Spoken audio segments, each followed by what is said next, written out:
తెలంగాణ సాయుధ పోరాట యోధుడు రావెళ్ల వెంకటరామారావు కలం నుండి జాలువారిన ఈ పాట సాయుధ పోరాట సమయంలో సమరయోధులకు స్ఫూర్తిగా నిలిచి తెలంగాణ తొలి మాతృగీతంగా రూపొందింది.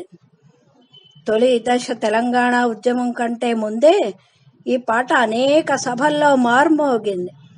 తెలంగాణ ప్రాంత సాంస్కృతిక ఉద్యమాలకు, ఉద్యమ చైతన్యానికి, ఉద్యమకారుల పౌరుషానికి అస్తిత్వ గీతంగా నిలిచింది. ఇది ఈవేళ పేపర్లో వస్తే నాకు కూడా చదవగానే ఇలా చెప్పాలనిపించింది.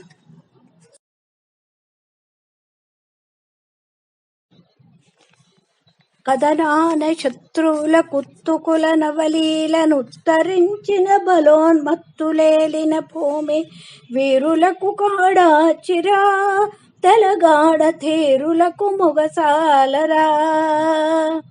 అబలయని దేశమును కబళింప తలపడిన పరరాజులకు స్త్రీల పటు శౌర్యమును చూపి రాజ్యతంత్రము నడపెరా, తెలంగాణ రాణి రుద్రమదేవిరా.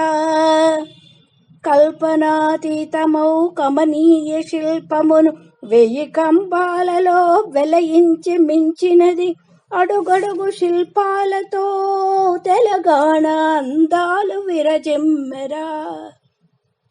వర్ణ సహజత్వమున వనలతల మరపించు లాలిత్యరేఖ విలాసాల చిత్రణలు ఆనాటి చిత్రాలురా, తెలంగాణ ఆలయపు కుట్యాలురా.